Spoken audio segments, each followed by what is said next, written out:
Hello, everybody, and welcome back to another episode of the Two Footed Tackle podcast.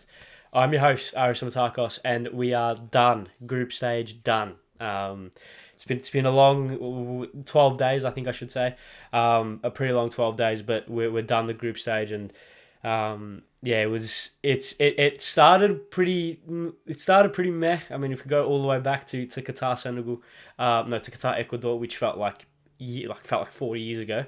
And now we speak on what happened last night, or what happened this morning, I should say. And it feels like a completely different world, but we're here nonetheless. We are back again for another day. I hope everyone is well. Hope everyone's all up. The day treated everyone nicely. And yes, if for those wondering, the nerves are kicking in. We will speak about Australia, Argentina, at the back end of this podcast. I've got a lot to cover. Because I want to speak about what happened last night. I want to speak about what happened with Ghana, Uruguay, South Korea, and then even Serbia, Switzerland. Right? I want to speak about them. I want to do my group stage reaction, or my reacting to my group stage predictions, hence the title. And I want to preview the two round 16 games. And I don't have a lot of time to do it because I slept in.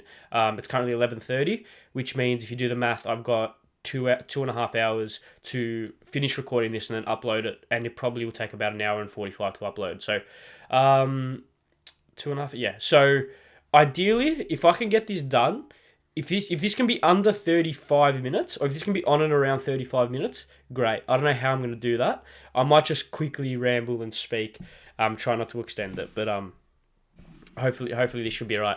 And also, I've gone with the hoodie once again, and I didn't realize it's 30 degrees in Melbourne. So I've gone with the hoodies for pretty much every podcast, as you could probably tell, because it's been relatively good weather, in terms of like hoodie weather. Now it's just not, and I'm sweating. So, I'll tell you what I might do. I'm gonna quickly pause this, turn the aircon on, and come back. Okay. This is what you call great podcasting. This is called great preparation. I'm just gonna turn the aircon on. I'll be back. It won't be a moment.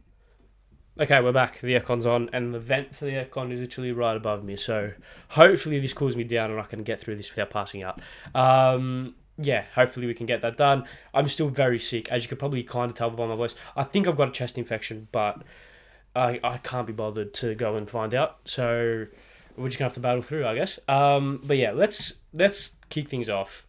Should we go with let's wrap up what happened, what the fuck happened, and then we'll go on the group stage, and then we'll preview. I think that's a good way to do it.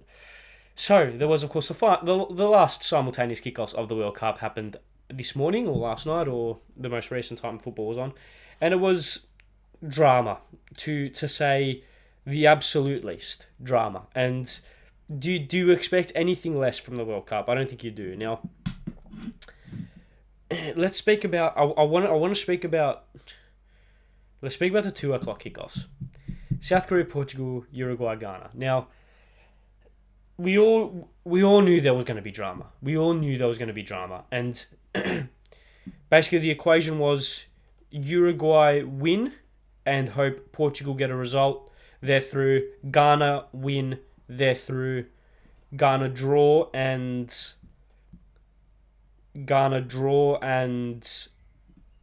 South Korea don't win. They're through. There were the equations. Portugal were going to finish top regardless, I think. Yeah, Portugal were going to finish top regardless. Unless Ghana won 3-0. So, those were the equations. And we all knew something was going to happen.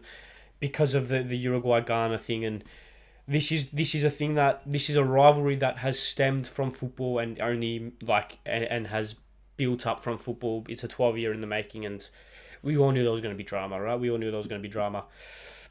Both games kick off, and it was Andre Ayew who missed a penalty within the first 20 minutes, which, if you could have written a script, you probably wouldn't have started it any more cruelly or in any more heartbreaking fashion than what you did in that. The penalty was awarded. Darwin Núñez gets a yellow card for scuffing the penalty spot, which is just marvellous. Ayew misses, and then within a matter of 10 minutes, Ghana are 2-0 down. De Arquesta the Arasqueta. Gee, that's ossifying the name if I've ever heard one, but Arasqueta, maybe. I haven't really seen him play at all, to be honest. I think he plays in the Argentinian league, but I saw obviously both goals showed that he's a pretty good talent. So he obviously scored both, put Uruguay in the lead, and at the same time Portugal were 1-0 up. Ricardo Horta, which is a funny name if you can speak Greek. Horta scored for Portugal within 5 minutes, but then Kim Young Guan, I think that's how you pronounce it, equalised after 27 minutes, and both games went into the half very evenly very poised for something to happen, and Uruguay, in the knowledge that Portugal should at least hold on for at least a draw against South Korea, all they really needed was to just hold on their result. Ghana needed to come from behind to win in order to get their result, in order to get them through. And it was a game of, it was the definition of high school or like primary school, like lunchtime soccer pettiness. That's what it was, because as the game ticked on and as the minutes ticked on, Ghana came to the realization that we're probably not going to be able to score 3, so we're out. And if we're out, we're going to take Uruguay out with us. And they pretty much started to waste time. They were making defensive subs. I'm pretty sure they made a couple of defensive subs, if I'm not mistaken. They were, they brought on, who's this bloke? Isakwai. Yeah, so like they're bringing off Mohamed Kudus. They're making defensive minded changes.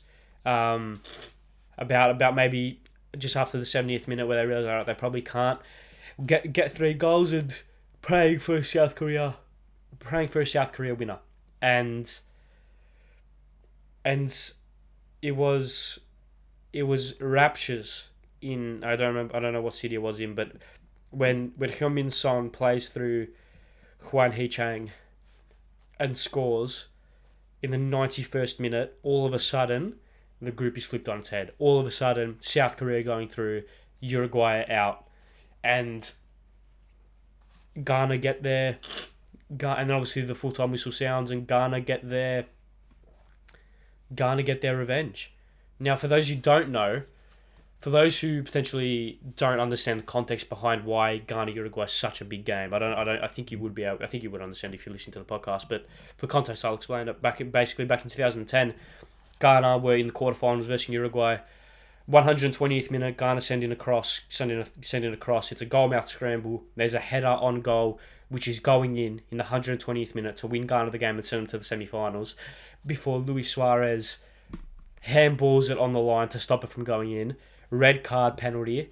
Asamoah Gyan for Ghana misses the penalty, and then Uruguay beat Ghana in the penalty shootout that obviously followed it. So this and Ghana have not forgiven Suarez, have not forgiven him, and they've not forgiven Uruguay.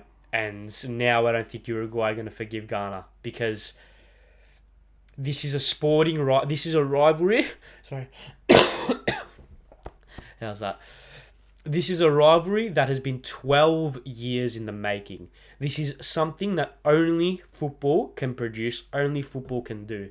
Uruguay and Ghana are 2 countries which historically have had nothing to do with each other, but at this moment they despise each other.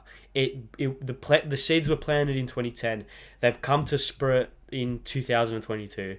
If spurt's even a word. And the seeds planted in 2010, and then 2022 the seeds have flourished into whatever the hell last night was. It's a perfect storm of drama, agony, ecstasy, pettiness, revenge, this almost anti-hero level of hatred, and this drama and this kind of soap opera storyline surrounding football. Ghana praying a South Korea goal goes in so they can hold on to the 2-0 loss and knock Uruguay out, wasting time despite being 2-0 down.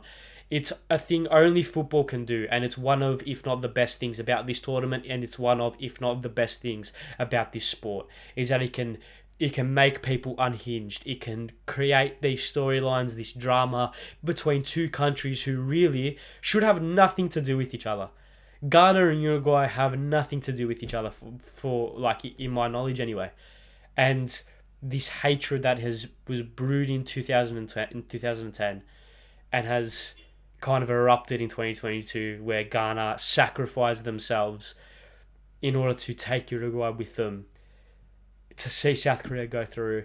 It's marvelous. It's chef's kiss good. It's so good. It's football. It is football, and it's agony, it's ecstasy, it's heartbreak, it's adulation. It's all within one. It's all within a matter of minutes, because you go from the scenes in the Ghana-Uruguay game where maybe 30 seconds before South Korea score the winner, Ghana are sitting there thinking, fuck, we're out, and Uruguay going through. Not only are we out, but Uruguay going through. We've let them beat us in this game, and they've gone through after we missed a penalty in the first half. For Uruguay to think, all right, all we need to do is just sit back, not concede 3 goals in 10 minutes, and we're through. And then the South Korea goal goes in, and then Uruguay are on their heels. Fuck, we need to score one more goal. And Ghana are like, we're out. Uruguay are out. We're just going to hold on to this 2-0 loss. It's beautiful. It is genuinely beautiful. Like, the pettiness from Ghana, I respect. The kind of, I wouldn't say it's not backstabbing, but it's the memory of Ghana I respect so much. And a lot of people had their eyes on this game pre-tournament, especially considering Ghana and Uruguay, two sides who really could have got through the group. It's just beautiful. It's just fucking unbelievable. It's so good. And yeah, it's one of those things, huh? One of those things. I mean, when you look at South Korea, Portugal, I mean, Portugal played a heavily rotated team. Not heavily rotated, but a rotated enough team. João Mario, Ricardo Horta, Vitinha, Ruben Neves, and Matheus Nunes surrounded Cristiano Ronaldo, who got subbed off at about the hour mark, I think it was. He got subbed off at just after the hour mark and was told to hurry up by one of the South Korean players, which just makes things even better. Of course, again, the scenes in that game where the full-time whistle sounds in the South Korea-Portugal game, and the South Korea players are in the huddle on their phones like this, waiting to find out what's going to happen in the other game, and waiting for the full-time whistle to sound, and then the scenes after it were magnificent. It's just beautiful. It's just phenomenal. You can't put it any other way. You cannot put it any other way. Football is the best. Football is you can't match it. You can't match it. And for it to happen in that manner is just superb. It's just superb. And this would be one of the best World Cups. Definitely the best World Cup in my memory so far to date anyway. The storylines, the drama, the upsets. It's weird. I'm a bit conflicted because I am a man who loves the elite. I'm like if you offered me a kind of, I don't know, if you offered me a Senegal versus USA final in comparison to a Spain versus Argentina, or Spain versus Brazil, or England versus Brazil, I would take the elite. I would take the best teams, right? Because I like to see the elite. I like the drama. I like the quality as well. But even I can't be helped but get swept up in the underdog stories and swept up in the drama and the storylines and the emotion. Because it's what makes football football. It's what makes football the best sport in the world. It's what makes football absolutely unmatched in any realm of any human life. Unmatched. You can't beat it. You literally cannot beat it. Okay. We're gonna move on to the 6 o'clock games. Slightly less dramatic. Slightly less dramatic kind of event, but it of course was Brazil, Cameroon, Switzerland, Serbia. Brazil lose to Cameroon in the 91st minute. Vincent Abubakar scores and then takes his top off and then gets sent off because he forgot he got booked. Beautiful. And then Serbia, Switzerland take the lead. Serbia hit back and score. Serbia hit back and what's it called? Serbia hit back and bloody fucking take the lead before Serbia before Switzerland hit back again and take the lead through Bolo, I think it was. Through Bolo, I think maybe just after the half time. No, Bolo scored the equaliser, and then Remo Fiula scored just before the 50th minute mark, and then the full time whistle sounded on both games after that, and Switzerland go through second place, Brazil top, Cameroon third, and Serbia fourth. Look at Serbia. Serbia are a side that were the dark horses. They were definitely my dark horses. I had them going to the quarters, but they finished rock bottom of the group with only 1 point. Yeah, it's you can't get them all right. You can't get them all right. It's one of those things, hey, where you can't really get them all right, and you can't expect to be right all the time, and yeah, it's apologies for that. Yeah, it's one of those beautiful things, isn't it? Where you have to smile, and you have to kind of admit, you have to eat your own words and say, yeah, I got it bang on wrong. I think a lot of people got it wrong as well, so I'm not all that upset by it. If you think about it, I'm not all that upset by it. A lot of people got it wrong, but yeah. And then you look at Cameroon. I mean, Cameroon shocked a lot of people, in my opinion. I didn't think that they would. I didn't think that they would. I didn't think that they would get as far as what they. I didn't think they'd do as well as what they did, I should say. They obviously had a pretty good first game against Switzerland. They lost, but they only lost 1-0. It was a pretty dull game. Of course, the game against Serbia was unreal. And they beat Brazil, so credit to them. They are in a very similar vein to Tunisia, beating the best team being the best team in their group, but not going through, which is quite funny. But yeah, there you go. If Serbia had scored one more goal, if Serbia had scored one more goal, oh no, what would have, I don't know what it would have been, but if we can just look at yellow cards, if Serbia had scored one more goal, I don't know what would have happened. Does it go to head to head? Because say Serbia score a 90th minute equaliser, that would put Switzerland and Cameroon on the same points. Same goal difference, same goal scored, same goals conceded, same yellow cards. I think it would have to go down to head, which, I mean, there you go. Switzerland would then have advanced, but fuck, that would have been insane if Serbia had scored. What would happen there, I don't know, but there you go. It's one of those things, one of those things where you just have to imagine what could have happened, because it's, yeah, like I keep saying it's one of those things because I am still in a little bit of shock by all of these results. I am still in a little bit of like, how the fuck has this happened? Because it's like I can't really explain it. Like Brazil are weird, aren't they? They lose to Cameroon, beat Serbia 2-0, beat Switzerland 1-0. Didn't really look all that convincing against Switzerland. They need Neymar back. That's what I spoke about. They definitely need Neymar back, because without him, they look a completely different team. So I don't know what that's gonna mean for their knockout stages. I don't know whether he's gonna be back. Of course, they do versus South Korea, which is we've seen definitely not an easy game in the slightest. So yeah. It's football, isn't it? It's football. I think I'm done in terms of those two. Like I said, I want to get this out quickly. I want this to be like 35 minutes. Apologies if you wanted a longer episode, but don't have the time. To be honest. I want to get this out. I don't want this to be out at 4:00. Put it that way. I want to get this out as quickly to 2:00 as possible. I just want to speak about both. Like, I just want to speak about football. Let me just speak about football. I do this a lot, hence the podcast, right? Like, how can you can't beat it. You can't. It's one of, if not the best. Like, I'm a bit in shock still. I love it. I like, no shit. That's why I fucking do a podcast about it. But for the longest time, I was swept up. I didn't really pay not too much attention, but I was swept up in the big teams, in the players, in the Messis, the Ronaldos. I didn't really take a lot of interest in the storylines. But now this World Cup has taught me something, and that is football isn't for these people. That's not what the game is for. That's not who the game is for. That's not what the game is about. The football isn't about this. It's about this. It's about 70% to 20%. That's what it is, because they're the best stories. They're the best moments. They're the moments that capture the imagination of literally every person in the world.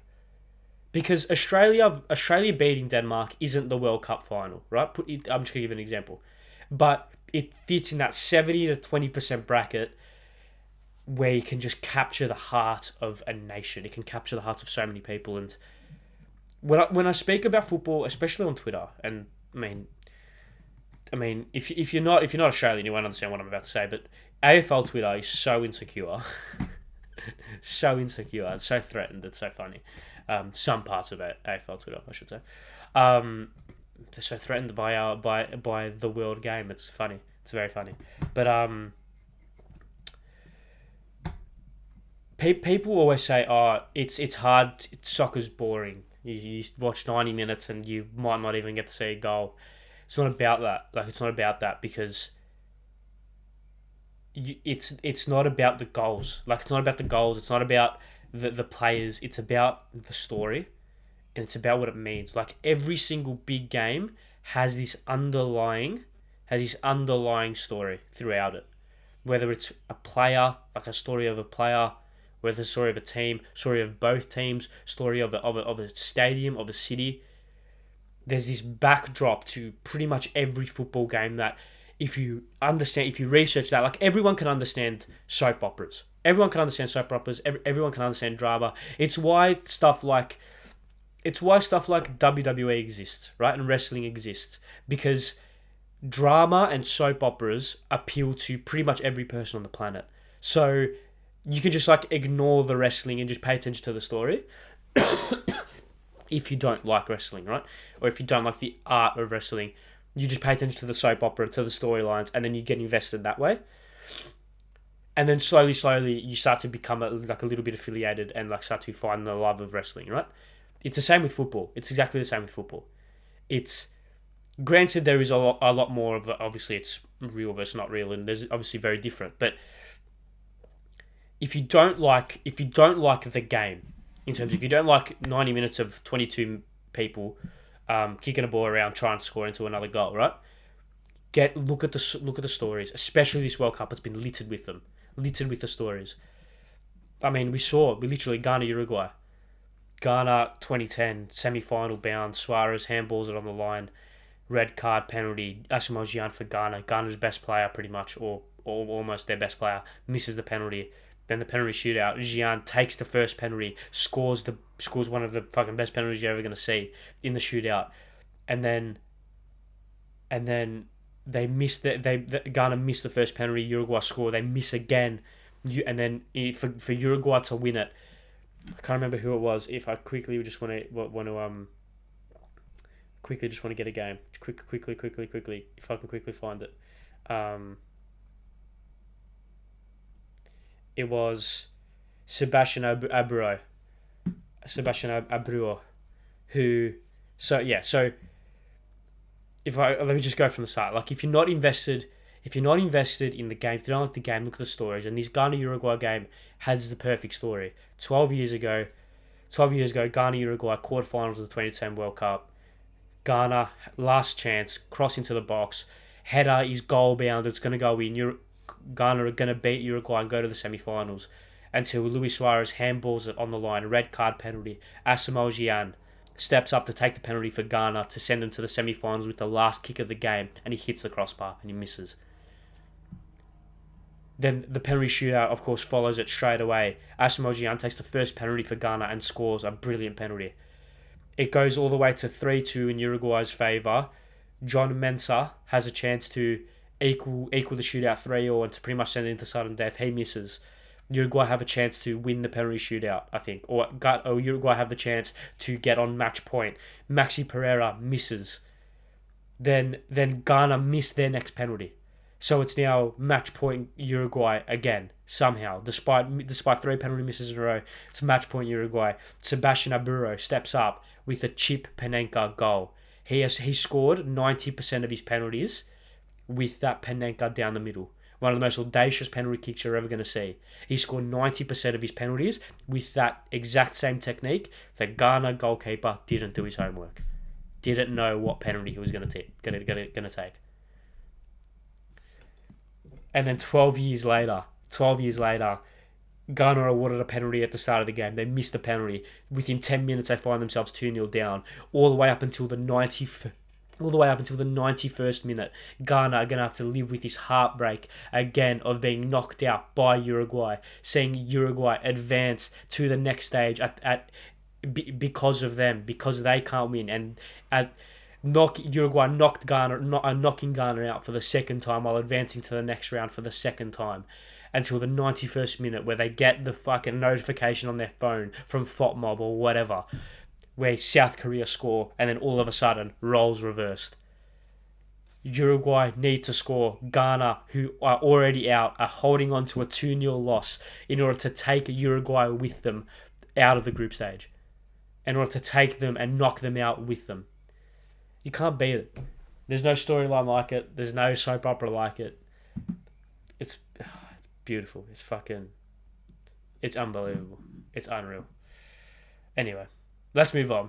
Let's move on to reacting to my group predictions as what this whole thing podcast was. So I'm just gonna go through the groups. I'm just gonna go through each group of mine and go through and what they actually finished. So Group A, I'll give myself a rating out of 10 based on each group, not because of where they finished, but because of how it finished up. Okay, Netherlands, Qatar, Senegal, Ecuador. Great. Of course, that ended up finishing Netherlands, Senegal, Ecuador, Qatar. Because I had Qatar getting out of the group, I don't think this can be more than a 5. I'm gonna go a 4. That was terrible. Group B, England, USA, Iran, Wales, 10, 10, 10. How good am I? I'm beautiful. Predicted that, spot on, perfect. Argentina, Mexico, Saudi Arabia, Poland. That, of course, finished Argentina, Poland, Mexico, Saudi Arabia. Because of the way it ended, and because it could have been very, very different on the last day, I'll give myself a 6. If Mexico score one more goal, I'll probably give myself a 7. Group D, Denmark, Australia, France, Tunisia. Now, it's a 10 for predicting Australia to go through. It's a 0 for predicting Denmark to go through and France to not go through, and it's probably a 5 for predicting Tunisia to finish 4th. So I think that averages out to we'll say a 5.5 for that group. Say 5.5 for that group. We'll say 5.5 for that group. Group E, Spain, Germany, Japan, Costa Rica. I think Japan finished third in that group, didn't they? Costa Rica would have finished last. They only won one game, if I'm not mistaken. Yeah, okay. Japan finished top, but I'll give myself a 6 for that. I'll give myself a 6 for that one. I'll give myself a 6. Group F, Belgium, Croatia, Canada, Morocco, 0. I'll go with a 3. Of course, Belgium didn't go through. Morocco finished top. Croatia finished second, which I predicted, funnily enough. Canada finished bottom. We'll go 4 for that one. That's not good. Group G, Brazil, Serbia, Switzerland, Cameroon. Not good either. Switzerland are good, man. I saw this. I think Michael Cox tweeted this. Who's fantastic journalist for The Athletic. He was like, Switzerland's are always 10% better than anyone expected them to be, which is really the biggest compliment in football. Because you're like, oh, we thought you were bad, but you're actually good. It's like, oh, thanks. Brazil, Serbia, Switzerland, Cameroon. That, of course, finished Brazil. Brazil, Switzerland, Cameroon, Serbia. I put too much faith in Serbia. Put way too much faith in Serbia. I'm going to go with...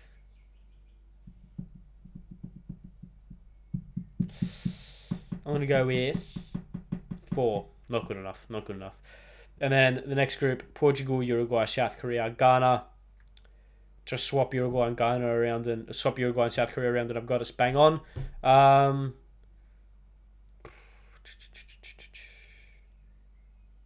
Give myself a 6. I'll give myself a 6 for that one. Okay, now let's change up. Let's predict. Let's go through and predict the knockouts, right? Because I'll predict the rest of the knockouts just in. Actually, should I? No. I'll react to my knockouts for what it were. After, I think I should say. In terms of like, I'll react to my knockouts I'll react to my round 16 predictions after the round 16 finishes. But yeah, okay, we're ticking over 30 minutes, so I guess it's time to speak on. I think it's time to speak on the game, isn't it? 6 a.m. Australia, Argentina. I wanted to leave some time at the end to speak about this. Yeah, it's Judgment Day. It's the biggest day in Australian football since 2006, probably. Maybe 2015, the Asian Cup takes it, but I'm starting to feel it. I'm starting to feel the nerves, the excitement, the adrenaline. This just feeling right here, like in my sternum. I'm a bit nervous. I'm very nervous, which is weird because, but I'll tell you what it is. It's not. So I spoke about this when I spoke about the game. When I spoke about the game against Peru, I spoke about nerves, but I spoke about a different type of nerves. For the game against Peru, it was nerves of we cannot lose. Like, we cannot lose. Against Peru, we couldn't lose. It was a non-negotiable. We had to win. And the nerves that I felt because of that, because of the feeling of, fuck, we can't lose. I was tying myself up in knots about it, right? And it made me sick. Whereas these type of nerves are excitement. Because it's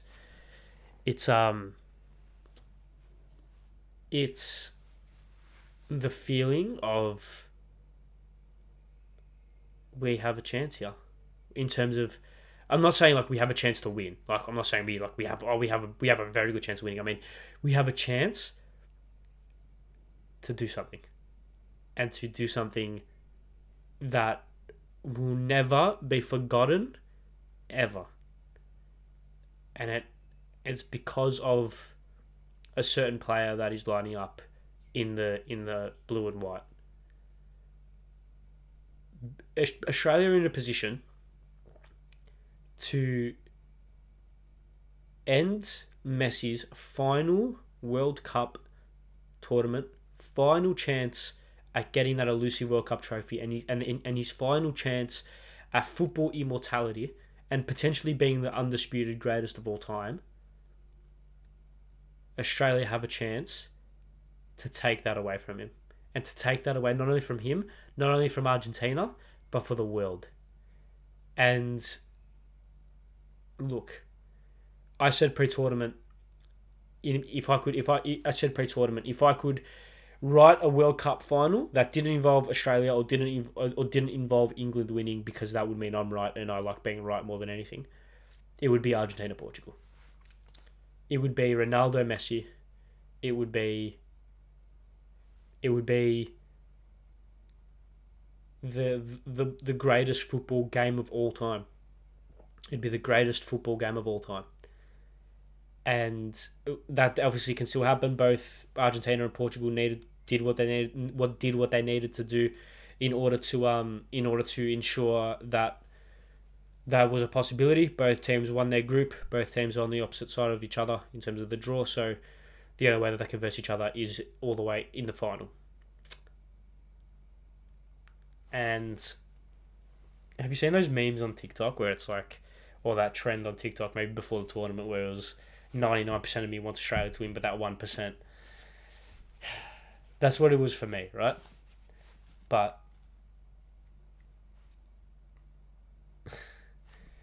there's nothing more. You got to put these fantasies aside, and you got to put these kind of you got to put this kind of miracle talk or kind of imagine talk out of your mind and think, if Australia beat Argentina. I spoke about this, and I don't want to get carried away. I do not want to get carried away in the slightest. The lid is well and truly on. But if Australia beat Argentina, and I'm saying if, in all capital letters, size 4,000 font, with 65 exclamation marks. If Australia beat Argentina, they would then verse the USA or Netherlands, who aren't as good as Argentina.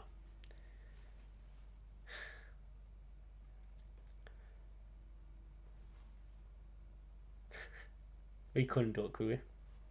We couldn't do it, could we? Why can't we? It's starting to get very real. It's starting to get very real. It's going to be the biggest, maybe 2015 Asian Cup aside, the biggest football game I'll ever watch. In terms of like Australian in particular.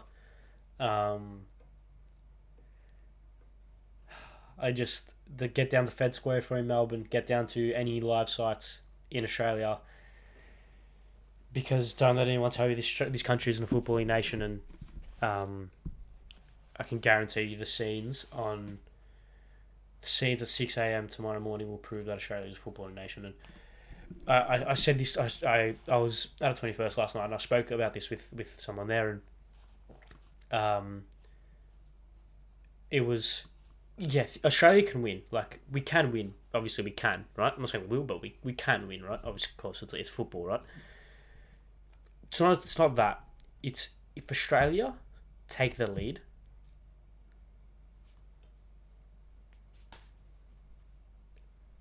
forget about it. Forget about it. Forget about it.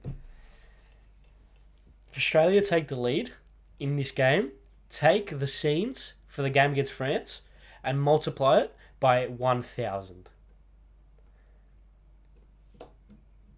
Let alone if we win.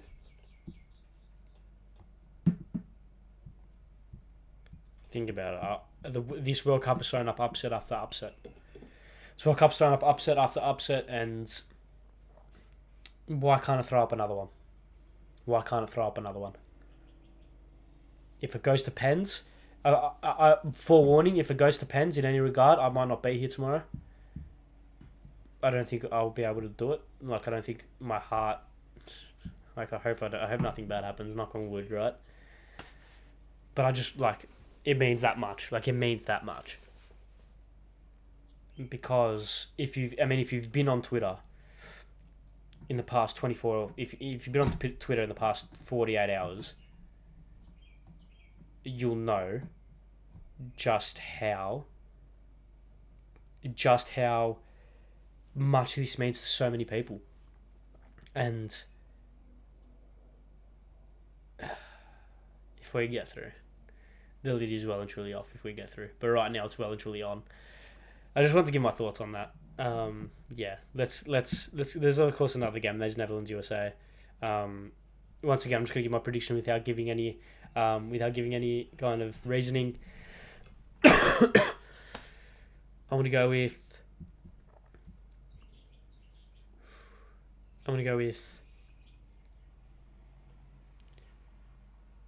2-1 Netherlands after extra time. 2-1 Netherlands after extra time. Okay, we're done.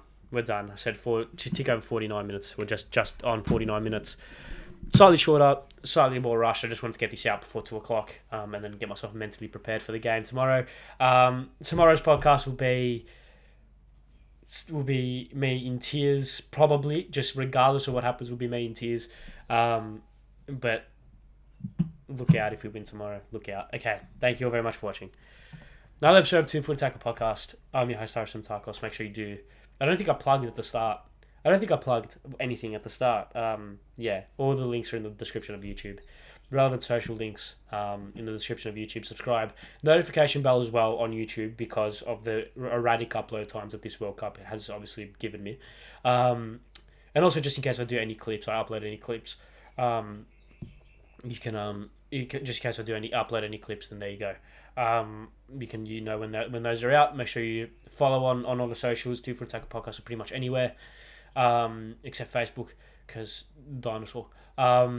Yeah, come on Australia. Come on Australia. Leave your thoughts in the comments below. Leave your predictions in the comments below. How good's football? Come on Australia. I don't want to end this because that means I'm getting closer to the fucking game. Okay, I'm just going to this. Thank you for watching. See you guys tomorrow. Manifest positivity for the Socceroos in the comments below. See you tomorrow. Goodbye.